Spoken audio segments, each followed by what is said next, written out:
Hi, good day guys, and welcome to Mindset Learn Extra, Grade 10 Life Sciences.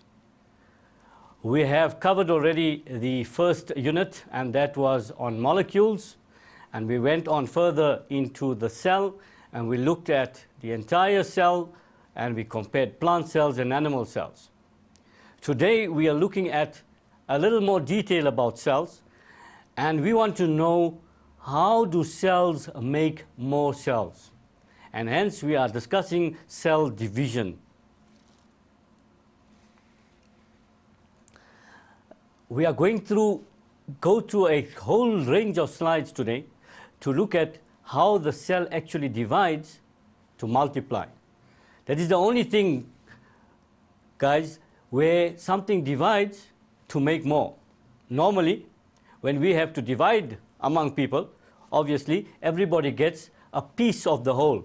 So everybody gets less than the whole. But when cells divide, they make more cells and they multiply. What do you need to know in this section? The key concepts. Firstly, you need to know what cell division is. What is the cell division that we are talking about? You need to know the phases in mitosis. And here, guys, diagrams are key. You need to know the diagrams. And we'll talk about that as we get there. You also need to know why the cell division that we are talking about, mitosis, takes place. Why do cells divide? And you need to know inside the nucleus, there is DNA. We spoke about the last time when we discussed the cell and we looked at the nucleus. Inside the chromosomes, there is DNA. And this DNA is made up of genes. And we want to know these chromosomes and their structure. And the last part in this topic that you're going to learn about is cancer. Big buzzword today, guys.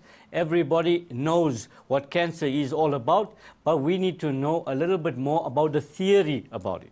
I don't think out there's a family that hasn't suffered a loss to somebody to this cancer. So we will look at that as well as we go along.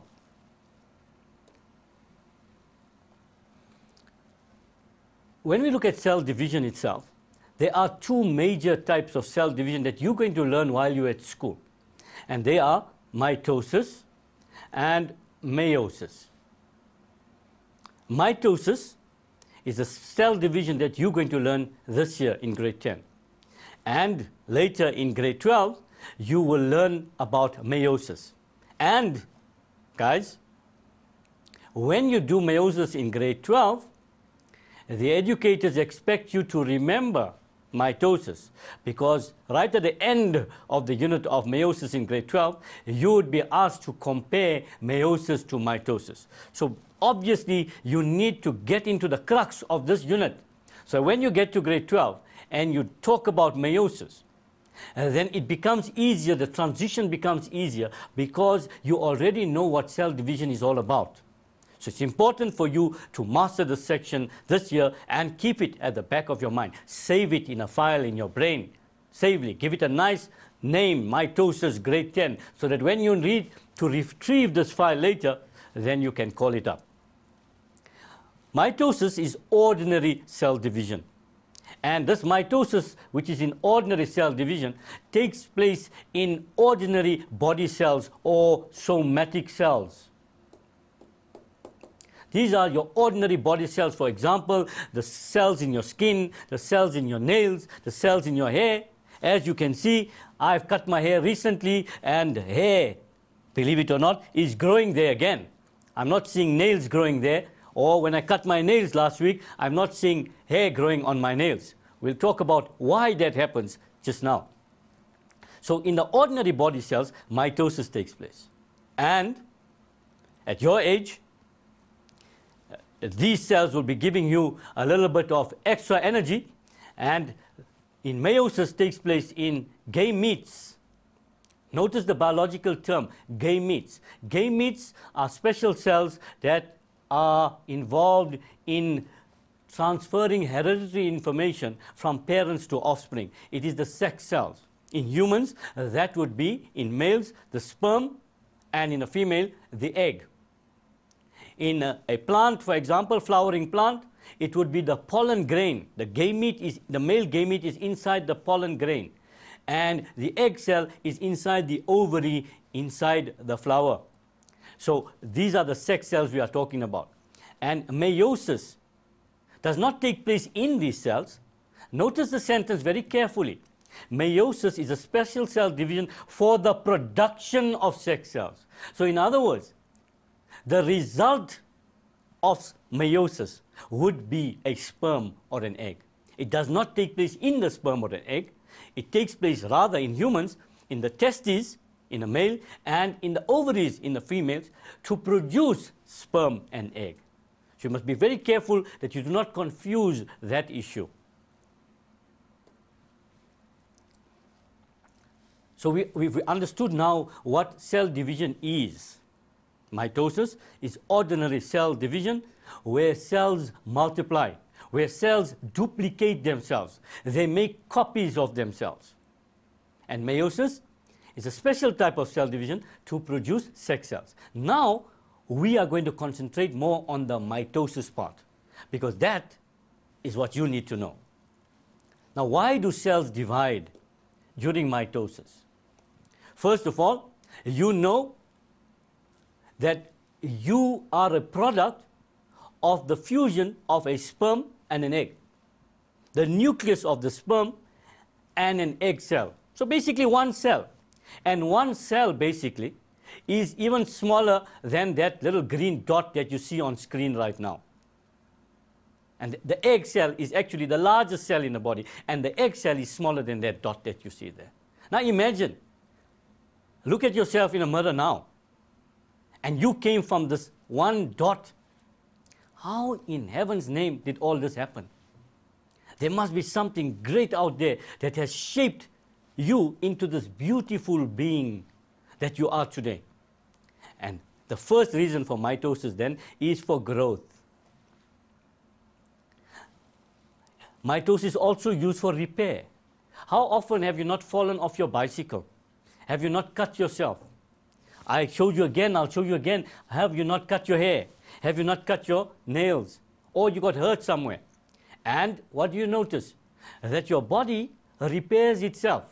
Unless, of course, it's a very serious injury, then you're going to need stitches and so on. I'm not talking of those injuries. I'm talking of the normal wear and tear. When we fall and we bump and we get scratched and so on, then the body repairs itself. How? The cells that are there produce more cells. Not just more cells, identical cells to themselves, so that after a while you won't even know where that bruise was. And therefore mitosis is essential for repair. Also, as I'm talking to you, as you are walking, as you are talking, your body is losing cells all the time. Skin cells, for example, are flaking off all the time. And there are new cells that are replacing them all the time. So mitosis is also there to replace damaged or old cells. Lastly, mitosis is also involved in asexual reproduction. I must point out at this point, before I explain this one, that mitosis is also involved in sexual reproduction. Many learners and teachers and adults out there have this misconception that meiosis is only involved in reproduction and mitosis is for everything else.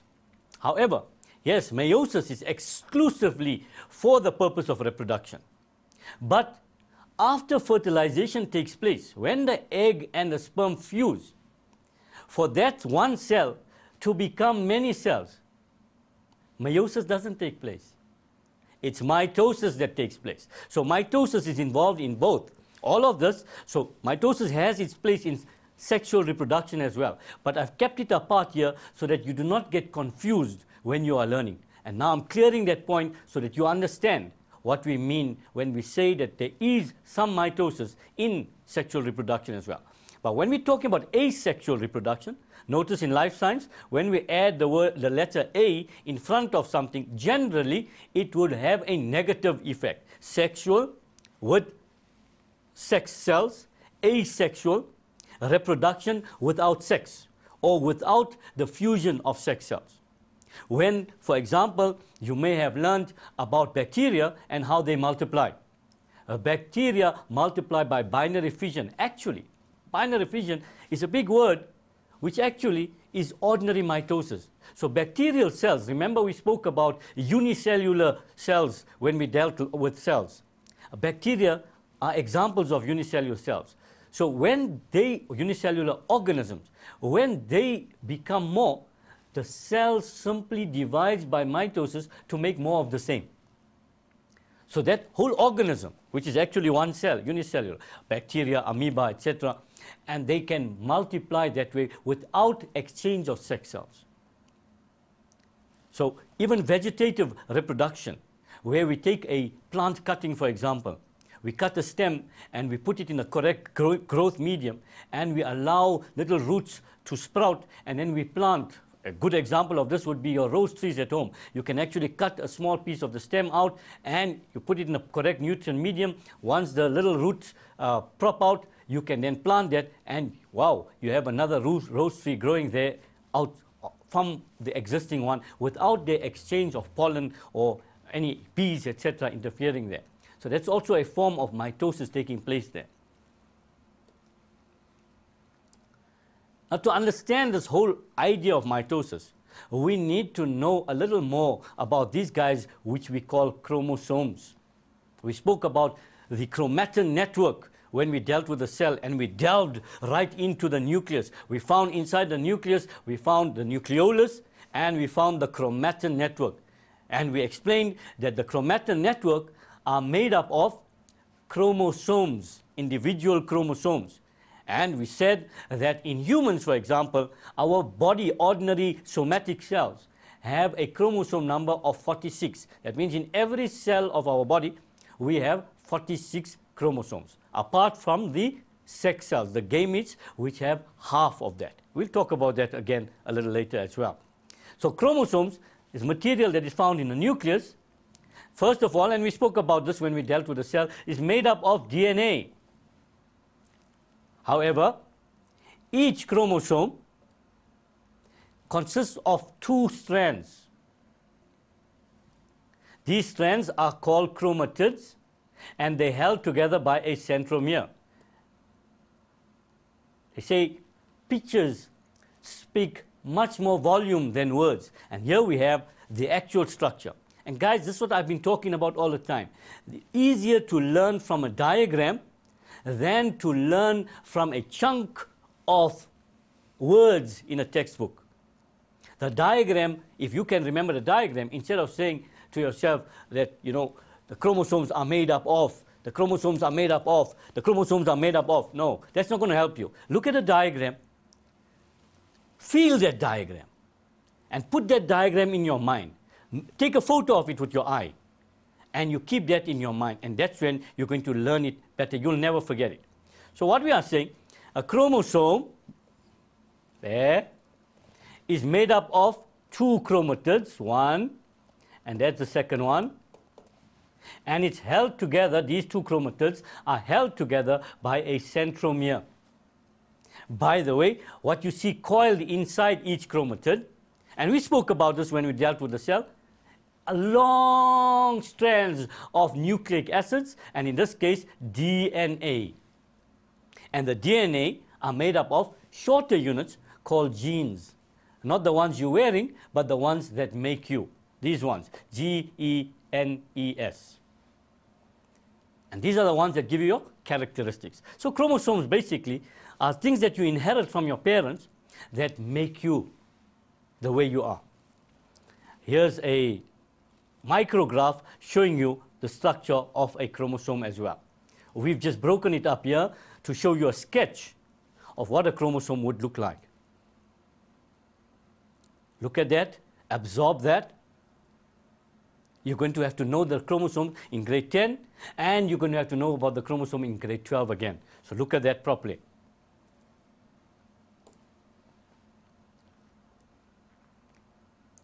Continuing with the chromosome, we said that, I told you earlier, that we have somatic cells. Those are ordinary body cells. and we have sex cells or gametes.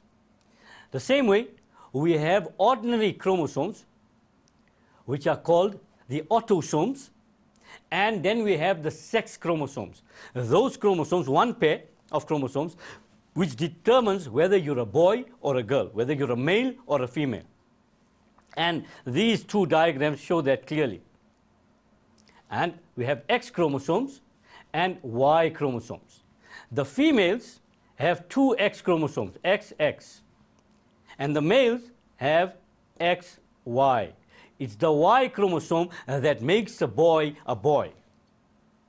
So if you do not have the Y chromosome, then you'll have two X chromosomes, then you're a female. Notice both females and males have the X chromosomes. So as a father, in the sperm, you would find some sperms have chromosomes, or sperms contain the chromosomes which have the X chromosome, and other sperms will have the Y chromosome. It all depends which sperm fertilizes which egg will determine whether the baby is going to be a boy or a girl. Remember, the female only donates X. She only has X chromosomes and no Y chromosomes. So the Y chromosome is donated by the father. And notice also very carefully that the X chromosome is larger than the Y chromosome.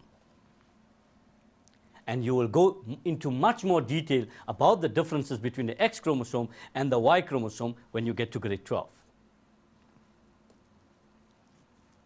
Let's get right into how a cell divides.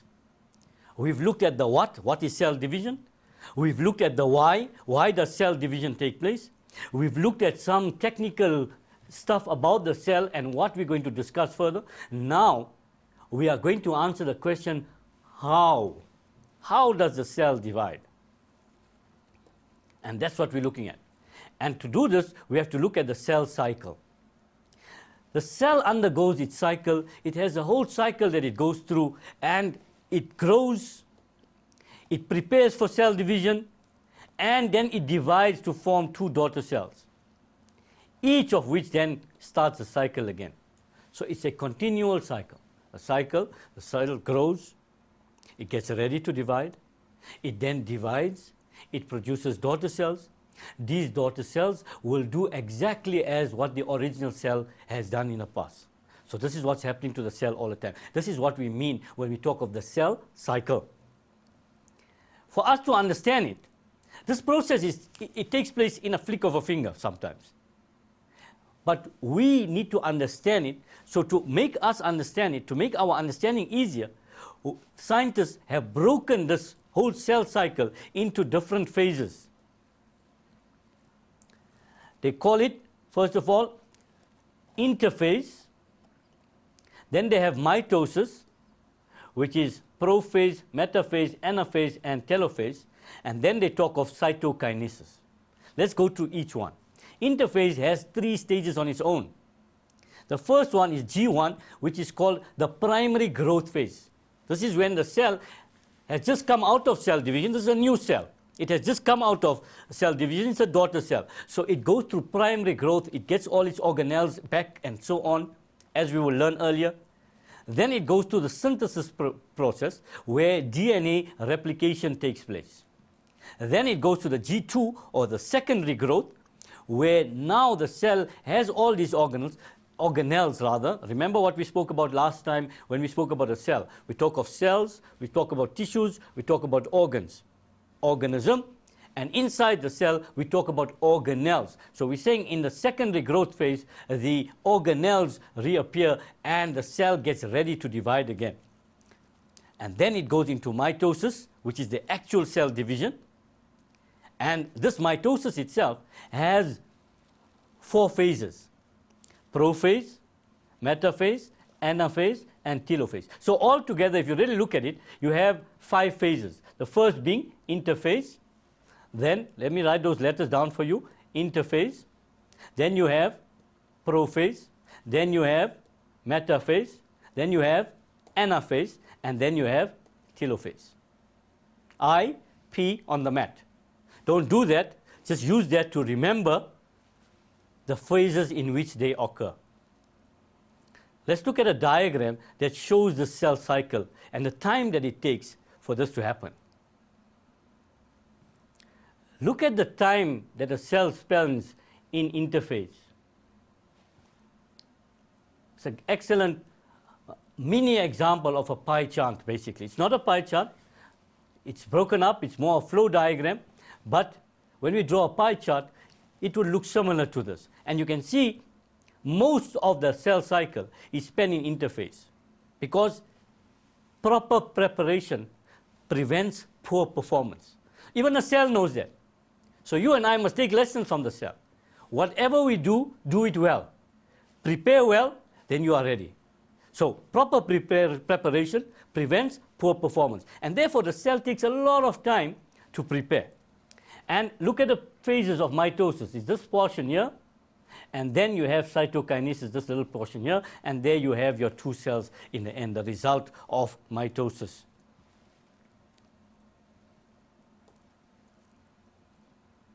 Now we're going to look at each of those cells that we have, each of those stages that we have discussed, and we're going to go into more detail. So we're looking at interphase first, and this is the G1, the growth stage. The cell, remember, this cell has come out of cell division. It's moving towards making another cell eventually, or other cells. But it has just come out of cell division. So it's the first or primary growth stage. The cell is maturing by making more cytoplasm and all the organelles that it needs, all the mitochondria, etc.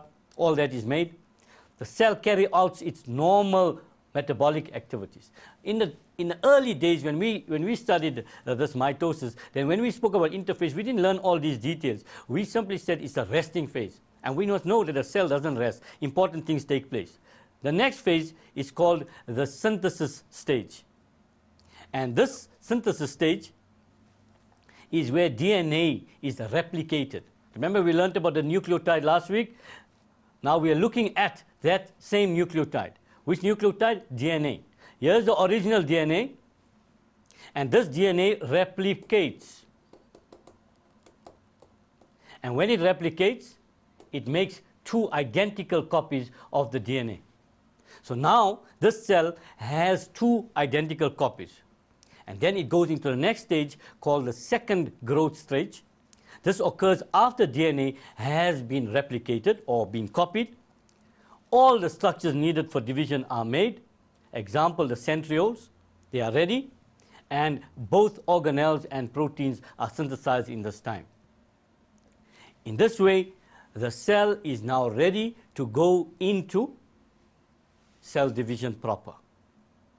Guys, just recap what we've done so far. We have looked at what is cell division, why do cells divide, and we started by looking at the first stage of cell division, known as the interphase, which is made up of three phases.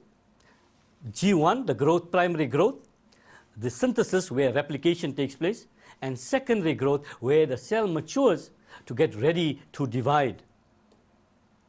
And this is what actually happens during interphase. The DNA replicates, centrioles are ready, and if they are present, they will replicate, and the cell prepares for division. I think you've earned a break.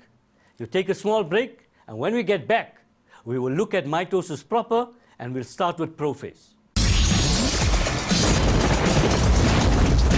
Hi guys, and welcome back. I'm sure you had a nice little break, and I'm hoping you refreshed yourself.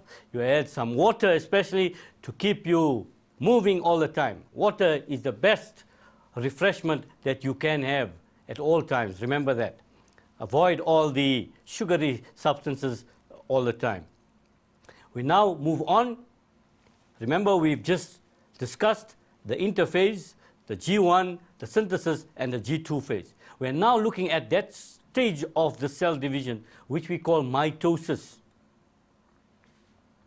Mitosis is actually the division of the nucleus, and we also sometimes call it karyokinesis. Karyo meaning the nucleus, and kinesis means splitting. to split the nucleus, or divide the nucleus if you want to call it that way. It only occurs in eukaryotes, and it has 4 stages. In some of the cells, especially in our bodies, the cells become so specialized, that they lose the ability to divide, to make more cells. And an example of this are the neurons or the nerve cells that are found in the brain. That is why boxing can be such a dangerous sport. You'll notice that boxers from the past, a great personality like Muhammad Ali, for example, has visited South Africa a few times. You'll notice as he speaks, his speech has become slurred, he's become slower. Because when he boxed in the early days, he boxed with no cover. In other words, he was an aggressive boxer who used to taunt the other boxers to actually hit him, and he took a lot of blows on his head. And a blow to the head can damage several neurons at one go. So it's not a good thing to take blows to the head unnecessarily. And it's not a good thing to obviously hit somebody on the head unnecessarily. Because the cells that get damaged there, they do not have the ability to repair or replace themselves. So in those cells, cell division or mitosis may not take place. We said there are 4 stages. Prophase, here's an example of prophase. Here's an example of metaphase. Here's an example of anaphase. And here's an example of telophase at the end when we have 2 cells.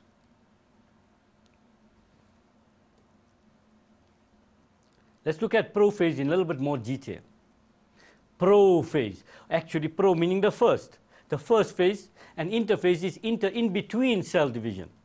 So interphase actually takes place between 2 cell divisions, and the first phase, prophase, will obviously take place first. What happens during prophase? The chromatin network that we spoke about in the cell condenses. It becomes visible chromosomes. Initially, we see in the nucleus, we see all this chromatin network. When they condense, when we say they condense, we start seeing them visibly. The different chromosomes, not as one big ball. The centrioles in animal cells form the spindle fiber. In plant cells, the cell wall is responsible for this same function, to form the spindle fibers. The nuclear membrane and the nucleolus are broken down. They disintegrate. The chromosomes continue condensing and are clearly visible. And the chromosomes are attached to the spindle fiber. Like I said earlier, pictures say much more. And there we have it. This is what we saw. A ball of chromosomes all together inside the nucleus, and they become condensed. In other words, when we say condensed here, guys, what actually happens is that the chromosomes become shorter and thicker. And because they become shorter and thicker, they become more visible. So we can see them as chromosomes now. And remember, as we discussed earlier, a chromosome is made up of 2 strands, which are called chromatids, and are held together by a centromere. So when we say that they become shorter and thicker and visible, we mean we can see them now as chromosomes and not just a ball of wool, for example, type of thing that we are talking about. And as you can see that these chromosomes are found attached to spindle fiber.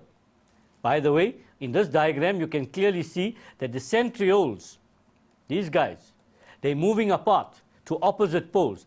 And it's in animal cell, the centrioles make the spindle fiber. And in mitosis, the chromosomes are arranged on the spindle fiber, as you can see, apart from each other. In meiosis, you're going to talk about homologous chromosomes. For every one chromosome, it has a partner, because we get one set, 23, from our fathers, from the sperm, and we get another set, another 23, from our mothers. That's in human beings. In other animals, the number of chromosomes are different. And the number of chromosomes does not make any organism bigger, smaller, smarter in any way. For example, some ferns have 300 chromosomes. They're much smaller than us, and we think that they are not smarter than us. That's something to be decided at some later stage. We don't know that, but we think that we are smarter than the ferns. So as you can see, what happens here is that the nuclear membrane disintegrates, nucleolus disappears, the chromosomes condense. In other words, they become shorter, thicker, and visible. That is the point there, what's happening there. And the spindle fibers form, as you can see. Spindle fibers are these fibers that are running along the length of the cell. And by the end of the prophase, by late prophase, they have formed already. So look at that picture again. This is what it was. The chromosomes become shorter, thicker, visible. Spindle fiber forms. In an animal cell, the spindle is formed by the centrioles. In a plant cell, the cell wall helps with the formation of the spindle fiber. And the chromosomes are held on this spindle fiber. And that's the end of prophase, guys. That can't be too difficult, can it? Simple stuff, just to remember. Condensing of the chromosomes. Shorter, thicker, visible. Formation of spindle fiber. Animal cells, centrioles, make the spindle fiber. Plant cells, the cell wall is responsible for that. The next phase is metaphase. Meta being in the middle. In this case, the second phase. But this meta, the word middle here has a significance which we're going to look at in this diagram. The chromosomes are obviously attached to the spindle fiber from prophase. They haven't moved away from the spindle fiber. But the position of the chromosomes has changed. They are now in definite sequence in the middle of the cell, as you can see. That's the left of the cell, that's the right of the cell, and in the middle of the cell. Remember, we can change this diagram the other way, where we could have had the top and a bottom, but the middle is still going to be the midpoint. Doesn't matter how the diagram is drawn in your book, whether it's drawn from side to side or from top to bottom. The middle is where the chromosomes are. Meta, middle, the chromosomes are. So in other words, guys, you're going to get a diagram, and they're going to ask you, what phase is this? What do? You look at the chromosomes. What are they doing? Where are they found? There are certain key structures that you can see. If the chromosomes are condensing and the spindle fiber is still forming, it's prophase. If the chromosomes are in the middle, then it's metaphase. Simple as that. That can't be too hard. Look for the clues in the diagram all the time. So in this case here, you can see clearly where the chromosomes are lying. They're lying in the middle. There's a micrograph showing that. Remember, this is a sketch. This is a drawing. We've made this drawing. Now, we're looking at an actual cell under the microscope. And can you see that this cell also side to side, there's the chromosomes lying at the equator. Middle of the cell, the equatorial region of the cell. Here's your spindle fibers. You can see them, fine spindle fibers running across the cell there. Still with metaphase, to summarize.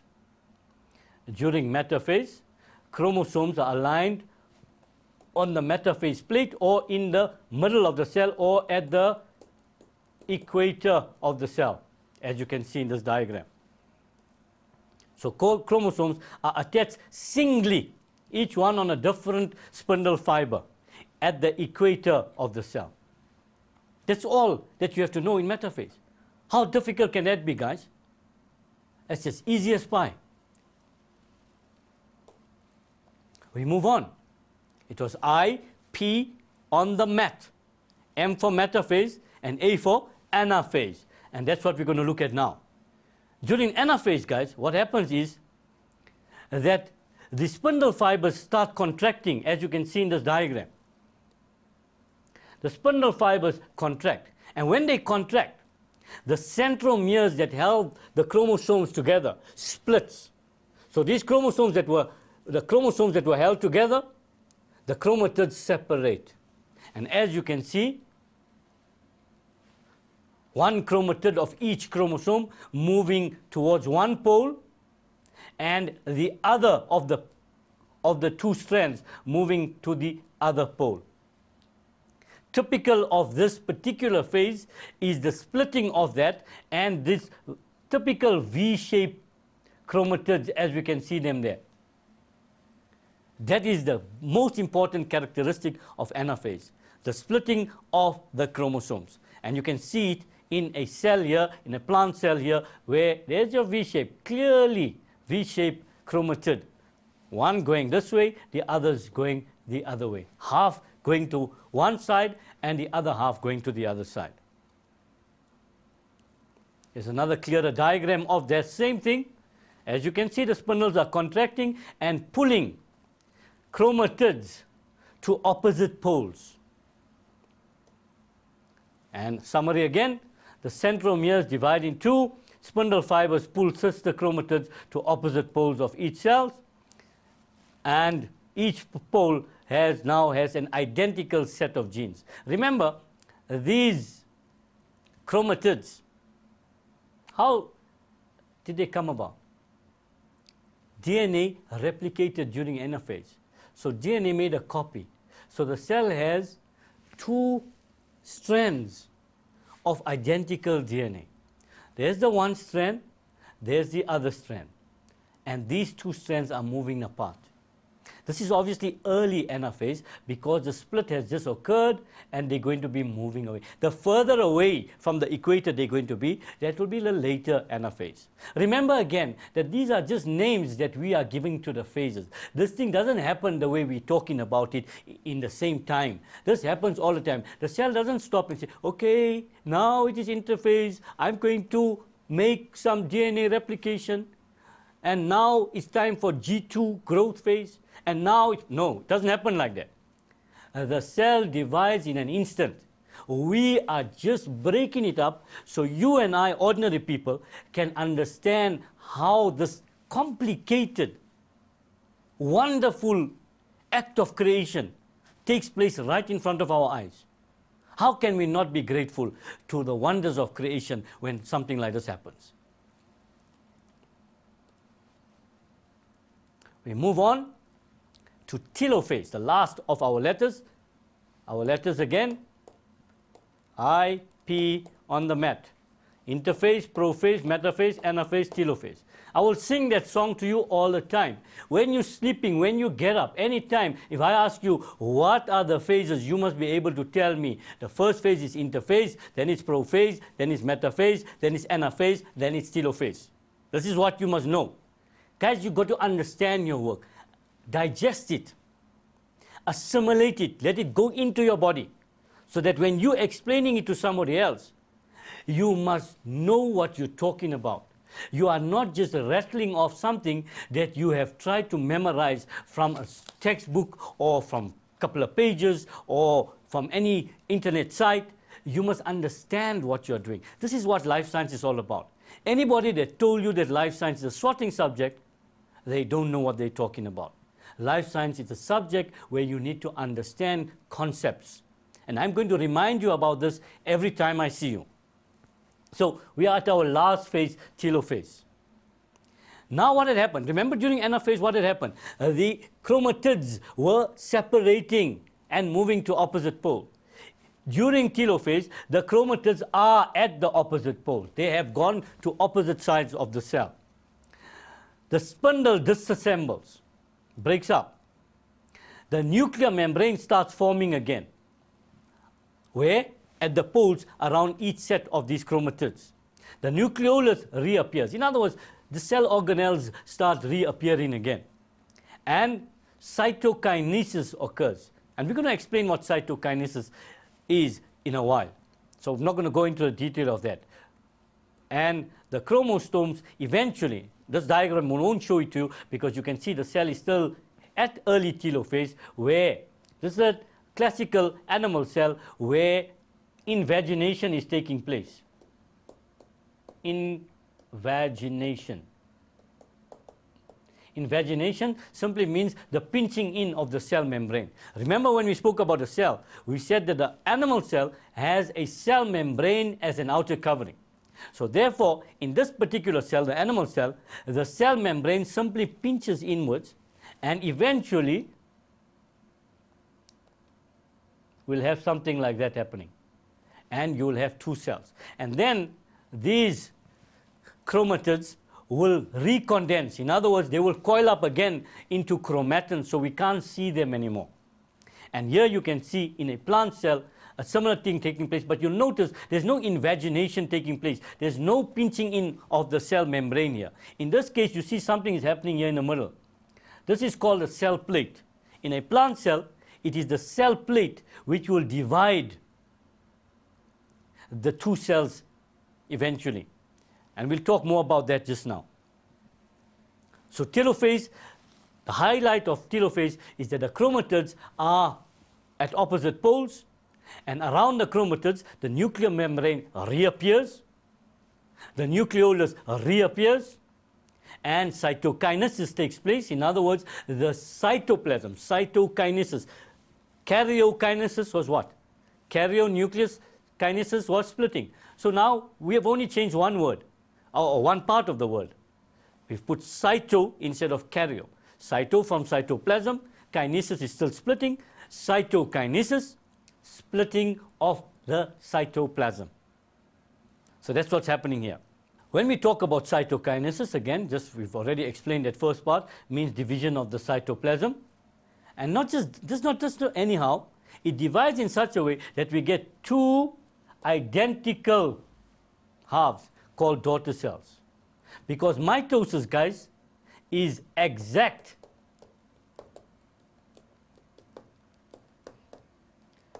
duplication. When you put this note in the photocopier, you don't want this page to come out when you put this there. When you put this page in, you want exactly this page to come out on the other side.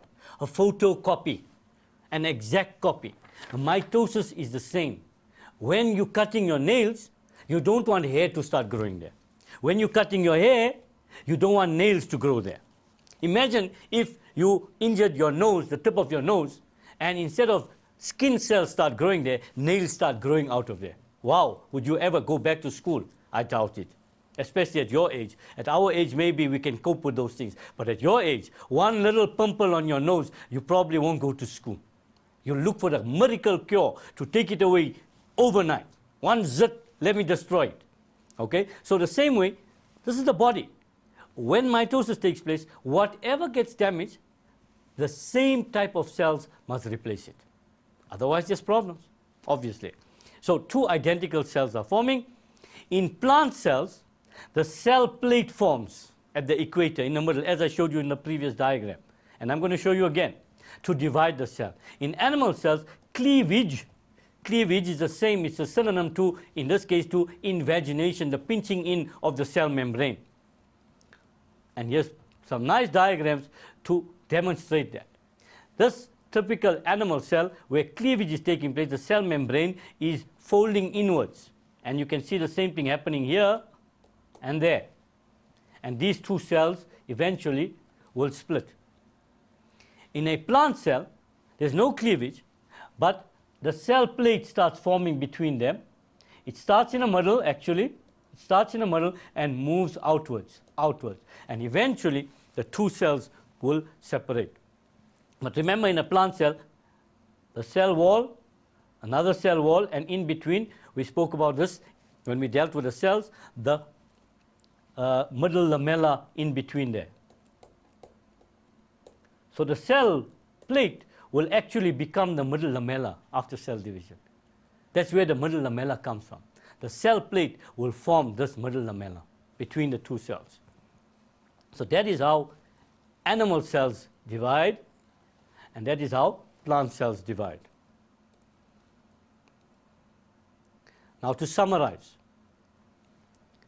and we're going to do this a few times, so you're going to bear with me. Prophase highlights condensation of the chromosomes, shorter and thicker. Nuclear membrane disappears. Centrosomes in animal cells move to opposite poles. Plant cells don't have centrosomes, so this won't happen there. Spindle forms and attaches to centromeres on the chromosomes in animal cells. But in a spindle, in both animal and plant, the spindle will form. It's just that in an animal cell, centrioles make the spindle, and in a plant cell, it is made by the cell wall. Metaphase, very simple, no details here. We worry about one thing, is that the chromosomes are attached singly on the spindle fiber in the middle of the cell, at the equator of the cell. Anaphase, the centromere splits, and each chromosome splits into 2 chromatids, and these chromatids are pulled apart. Simple. During telophase, the chromosomes decondense. In other words, they coil up again eventually. The nuclear membrane reappears. For a start, we must say, first of all, that the chromatids are at the poles. We must say that first. They're not just decondensing anywhere. They are at the poles. Then the chromosomes decondense, and the nuclear membrane reappears. Cytokinesis, the cytoplasm divided into 2, resulting in 2 identical cells. And guys, remember our first slide. Our first slide, when we started this, our introduction, showed us this whole series of cell division. And this diagram tells us again, and I told you pictures speak louder than words sometimes. Prophase, shorter and thicker. Metaphase, they are moving. This is late prophase, we can say. Metaphase, what's happening? Picture, what's happening? Chromosomes in the middle. What phase? Metaphase. What's happening here? Chromosomes are being pulled apart. What phase? Anaphase. Here we can see that the chromosomes are on either side or at the poles. And because of that, you can see also the cleavage here. And what does that tell you? This is telophase. And that, guys, is how the cells in your body divide to multiply, to make more cells. And I think you've just earned yourself one more break. I see you when you get back. Hi, welcome back, guys. I'm hoping that you made use of that little break that you had to revitalize your mind and to concentrate, give me your undivided attention so that we can master the last part of what we need to do today. And we've been talking about how cells divide, how beautiful this wonder of creation, where cells working on a clockwork system, where things just fall into place. The cell knows exactly what to do when. The spindle fiber knew exactly when to start contracting to pull the chromatids apart. During interphase, the cell knew that it had to make another copy of DNA so that the chromatids, remember at the end of telophase, what we ended up with? We ended up with chromatids, single strands on either cell. Now does interphase make sense to you? That when DNA replicates, each of those chromatids now have another chromatid that's identical to them, and now you're having a whole chromosome again. And so the cycle begins again. At the beginning, obviously, when we spoke about interphase, you may have been wondering, what are we saying that this DNA is replicating? But if you follow now, that interphase follows telophase, after telophase. And at the end of telophase, we spoke about chromatids, single chromatids, that were on either side of the poles.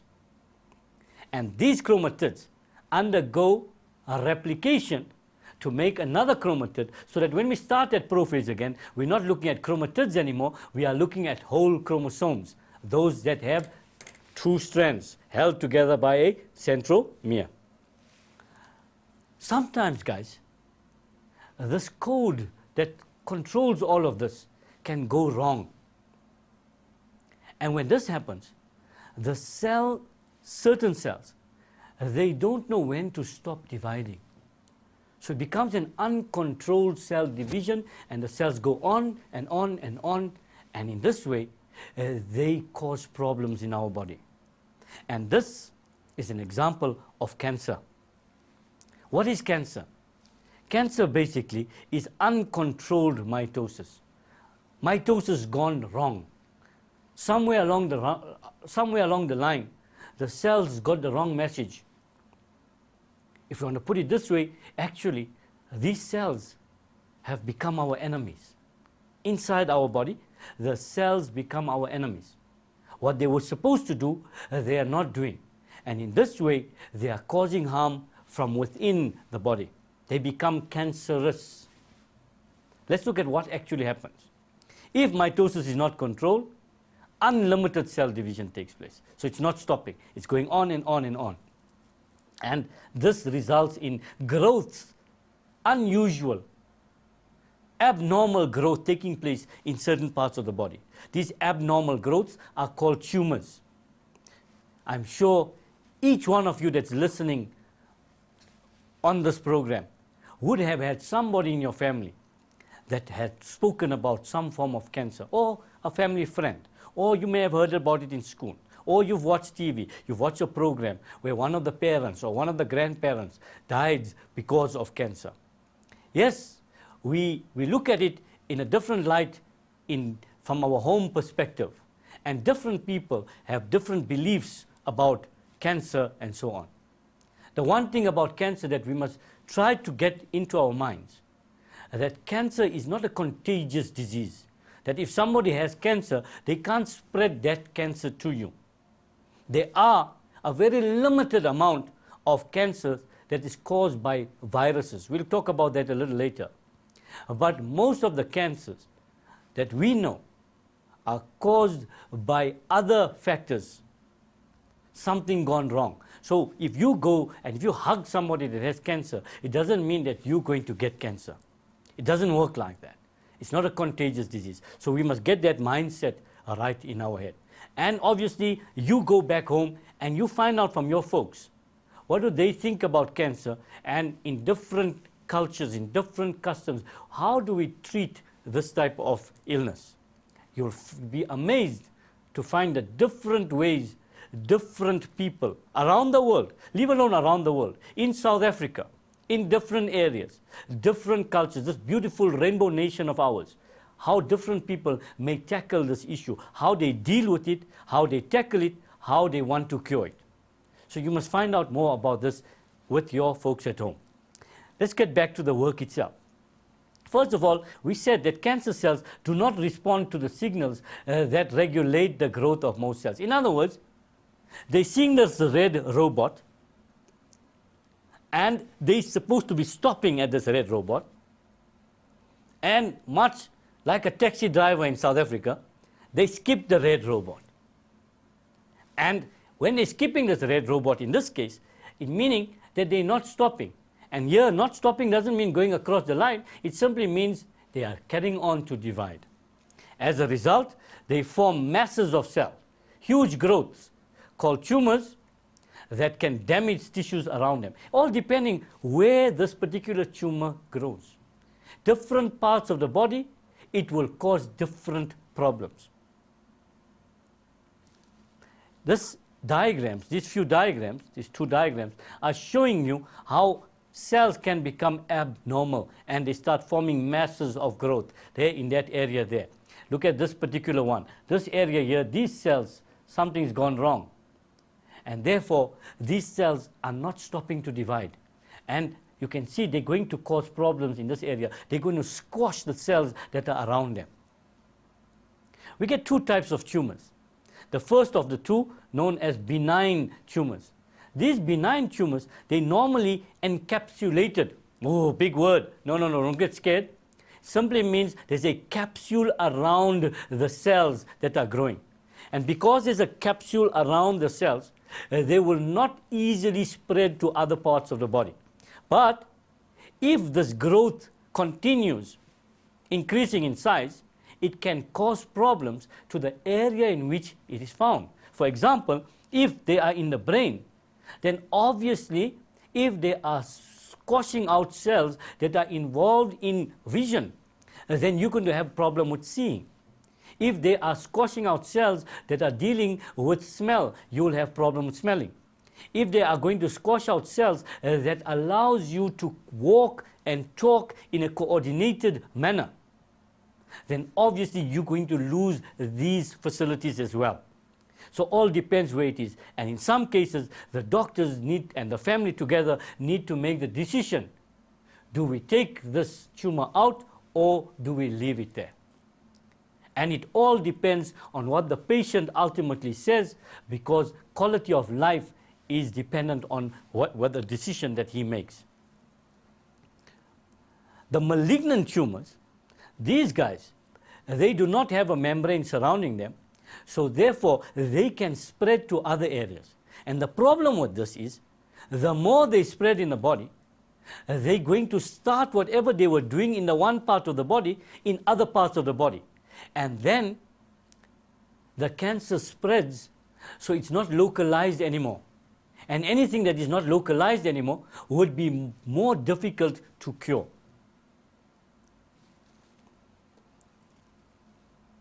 For example, they can interfere with neighboring cells.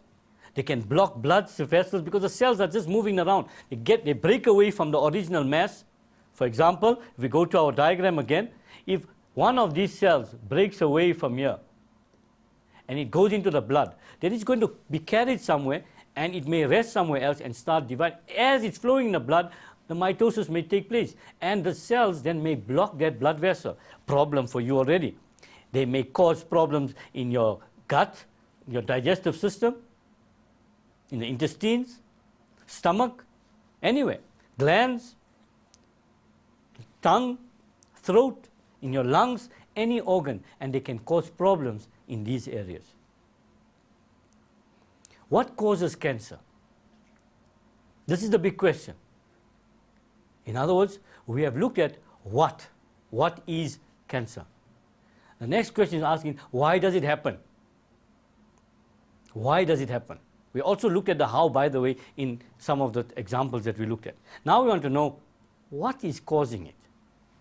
First of all, we must understand that cancers are caused by a mutation. What is a mutation?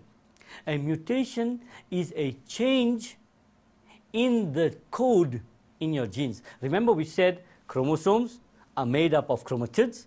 Chromatids are made up of DNA, and DNA is made up of genes. When this DNA is giving the code for more DNA to be made, for more cells to be made, sometimes in this code, the formula gets mixed up. And when the formula gets mixed up, the cell loses the signal that causes it to stop dividing. And when it stops dividing, it continues to divide and therefore making more cells, and it causes problems. So the mutated genes that cause cancer are called oncogenes. Any factor that brings about a mutation is called a mutagen. Something that stimulates a mutation is known as a mutagen. And a mutagen is mutagenic. And any agent that causes cancer is called a carcinogen. And it is described as being carcinogenic. Terminology, guys. We spoke about this in our first lesson. How important a life science terminology, the correct terminology is. Remember, if you use the incorrect word, you will lose marks. Unless it's a recognized common name for something else. If you do not use the accepted words, the accepted terminology, you will lose marks. Let's look at what these carcinogens are in our lives. Any form of radiation, whether it's X-rays, whether it is UV light, radiation or radiant energy from the sun, all of these things are carcinogens. That means they can cause cancer. Chemicals, a typical example, especially at your age, the tar from smoking cigarettes, the tar that is used to manufacture the cigarettes, is carcinogen. Most studies have shown that there is an increased risk of getting tongue, throat, and lung cancer by people who smoke more.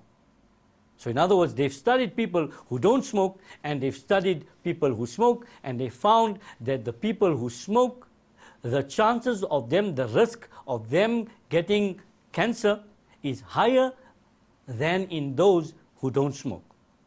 So we need to think about that very carefully when we choose our habits as we're growing older. Sometimes virus infection can also cause it. And in this case here, remember what I told you the last time, when you use a word like this as amoeba as well, you must always underline that word. Now I'm not underlining it for highlighting it, I'm underlining it because it's a genetic name. Papilloma virus can be responsible for cervical cancer. It's one example of a virus that can cause cancer. This is a small percentage of cancer that is caused by virus. Look at this big word again. Hereditary predisposition. Hereditary predisposition. Hereditary coming from the word inherit. Predisposition, that means you have a history. So what he's saying is, some families are more susceptible to getting certain cancers. That means in a family, these members of the family are more likely to get cancer. You must understand, however, that it doesn't mean that you inherit cancer genes from your parents. You're not inheriting the cancer itself, but you're inheriting cells from them which may have the likelihood of becoming cancerous later. That's what we are saying here. It's more likely, that means in your gene pool, in the gene pool of this family, there are cells that are susceptible to become cancerous. If your parent is a cancer patient, for example, or your parent has cancer, that doesn't mean you're going to be born with cancer. There's nothing like that. You don't inherit it. You must understand that. Okay? To go a little further, and now the next thing is, how do we treat this cancer? Once somebody knows that they have cancer, and again, I think we should pause here for just a moment to educate ourselves and our parents. You are learning something at school. The value is for you right now, you're thinking, I've got to learn this, I've got to write an exam, and I need a good mark. I want to go to varsity, and I want to get qualified in whatever, engineering, medicine, teaching, plumbing, whatever. But I want to do this. But apart from that, what is the hidden curriculum?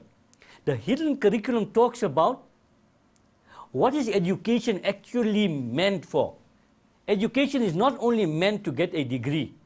When you leave school, what are you doing in school? You are living a mini society. You're learning the rules of society, etc. as you're going along. You're learning not just the rules, that's more about rules. What you are learning is about living, about life. What to do, what to make, what decisions to make. Nobody is going to tell you how to make the decision. But in this curriculum somewhere, they're teaching you how to deal with certain issues. Now, in terms of cancer, we need to educate ourselves and our parents and our siblings and our families and our neighbors that if they find any unusual growth on their body, immediately they must go to the doctor, to the family doctor, to the clinic. If there's no doctor, if you don't have a family doctor, you go to the local clinic or you go to the hospital and you investigate. Why is that important? Because the quicker you find out about these type of situations, the easier it is to treat it. So it's very important that as you're growing, and the grown-ups like myself, if we find something unusual growing on our bodies, we need to seek medical help immediately. Not only any growth or anything growing on your body, but anything that changes in your body. If you find some discomfort somewhere, rather you check it out. It may be nothing, but rather check it out so you know that it's nothing. Because if it is something, then you can deal with it. So those are some of the things. So you've got to make responsible choices as we're growing up and as grown-ups. So take this message home and tell your parents as well. The two basic treatments that are available for this type of illness or cancer are either surgery. Surgery is simple. They're going to cut into your body and remove the cancerous cells. But can you see how important it is to get that done early? If you wait and if the cancer spreads, then surgery would mean cutting in different parts of your body. Whereas if the cancer is localized and you pick it up earlier, then they can remove those cancer cells. And you may live a healthy, normal life again. There's no guarantee that by taking out these cells, that other cells are not going to become cancerous later. But at least your prevention is better than cure, right? So you've got to try and do what you have to do to preserve your life. And that's one of the ways. They're going to make an operation, take out the tumor, and you move on. Alternatively, we can use today radiation or chemicals. Radiotherapy,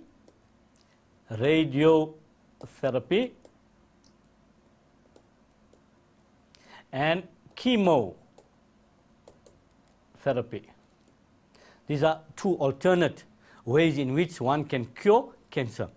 Now, radiotherapy involves the use of machines to basically laser out the cancerous cells, to kill the cancerous cells. And chemotherapy would be injecting the body with chemicals that will kill the cancerous cells. But there are certain problems and risks with this. Remember that radiation and chemotherapy are aimed at killing the actively dividing cells. But killing all dividing cells is lethal. You'll die. If they kill all your cells, you will die, because then the cells are not going to grow. That's the problem now. So therefore, treatment must be balanced in this case so that they can avoid killing you, the patient. Obviously, this is not something you're just going to go in, you're going to drive into the hospital, and then they put a machine on you and they start lasering all the cancerous tumors that you have. Or they just go in, put a drip on, put the chemicals in. No, guys. It's a scientific, educated way. You're going to be consulting with a specialist. The specialist will be working with the chemotherapist or the oncologist or the radiotherapist, and they're going to give them guidelines of what they need to do with you. And this program will continue, and you will be monitored from time to time to see what's happening with you. But remember also, guys, when somebody has the radiotherapy or chemotherapy, remember that the immune system in most of these patients immediately after the treatment would be very low. So we all want to visit our loved ones when they're sick, or our neighbors when they are ill. We all want to flock there. But remember, in the case of a cancer patient, if you are going, you've got to observe the rules of the house when you are visiting them. Because of their immune system being low, they are susceptible to the slightest viral infections. They can pick up a normal cold and they can die because they do not have enough antibodies to deal with that, because the chemotherapy or the radiotherapy has brought the immune system down. So be very wary about this. And as a family, if you have somebody like that, don't be shy to put a notice there. Guys, we know you mean well to come here, but unfortunately, we are trying to avoid too much contact with our loved one or the patient in this house with too many people because of a risk of infection. There's no time to be polite in a situation like this. You don't want to make the thing worse. So your radiation, etc., have this problem. Chemotherapy has an added problem. Sometimes the chemicals kill most of the cells. However, some cells in the tumor may survive. And then after that, using chemicals, because now you're cured for a while, you go away, and after a while these cells come back. Now you're in a problem. Why? Because these cells can divide again and they are resistant. That means the chemicals will not kill them anymore. We talk about natural selection, a topic which you'll do much more detail about in grade 12. So what they do in this case, they try to treat the patient with multiple drugs, because it would be hard for one type of cell to become resistant to many chemicals at the same time. So that's how they try and solve that problem out. Just something extra on ploidy. Ploidy simply means the number of sets of homologous chromosomes in a cell. And we're going to only look at two of those. Diploid refers to the full set of chromosome number in our normal body cells, the somatic cells. We say it's 2n. In our case, it is 46, 23 pairs. And haploid refers to cells that have half the number of chromosomes. In this case, N, and in our case, it will be 23 individual chromosomes. And this is found in our gametes, in our sex cells. And this one is found in the somatic cells. So terminology again, somatic cells, ordinary body cells. Gametes are sex cells. Why must sex cells have half? Because when one sex cell fuses with the other one, half plus half gives you 1. So that the individual that's born there would have the full set of chromosomes. Otherwise, if it was the full and the full, we're going to have double. So in other words, 46 plus 46, the child would have 92. So it won't have the same chromosome number. And chromosome number is specific to a species. Very important. Let's look at some of the questions you may be asked in this section. The first one says, describe the importance of mitosis.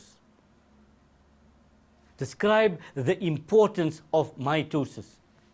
Now, you must be thinking, but you're asking us a question, but nowhere did you talk about the importance of mitosis. Nowhere. Where does this come from? Remember right at the beginning, I said, why does mitosis take place? Now look at this. We've just rephrased it. We're asking you the same question. The importance of mitosis is, why does mitosis take place? Mitosis is essential for growth, repair, replacement,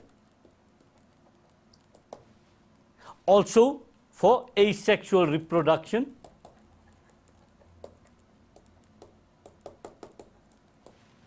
that is another word. They could have taken that out and say, describe the significance of mitosis. That's one type of question they can ask you. They can also ask you about cancer, its treatment, what are its causes, name what is a carcinogen, etc. You must know that type of question as well. In addition to that, and the more famous questions they like to ask are these. They say, name the phase depicted in the following diagrams. That means they give you a series of diagrams and they want you to tell them what's happening. Let's look at the first diagram. What can we see clearly in this diagram? We can see the V that I spoke about earlier. In other words, the spindles have contracted and pulled the chromatids apart. So this is anaphase. They like to ask you for reason, and you're going to say that the chromatids are being pulled apart to opposite poles. Let's look at the next one quickly. This one is a bit dicey. But what can we see? Can we not see individual chromosomes here forming? So what's happening here? These chromatin network is condensing. And if it is condensing, then this is prophase, because the chromosomes are becoming shorter, thicker, and more visible. And this one, what can we see clearly here? Where are the chromosomes? What I told you in the beginning, I said, look at the chromosomes, what are they, where are they, and what could they be doing? In this particular case, you can see the chromosomes are at the poles. And if they are at the poles, then this would be telophase. Why? The reason, the chromosomes are at the poles, and you can see the cell dividing into two in this case. In an animal cell, you may see sometimes the invagination. That will tell you that it's telophase as well. But remember, telophase, invagination sometimes may even begin while anaphase is taking place. So also look at what's happening and then answer the question. Sometimes they will ask you, draw. Let's say they only give you this one here. They can say, what is this phase? Why do you say that this is this phase? You're going to give your answer. This is telophase. Why? Because the chromosomes are at the poles. Then they're going to tell you, draw a diagram to illustrate the phase preceding this one. Preceding. What a nice word. Preceding means coming before this one.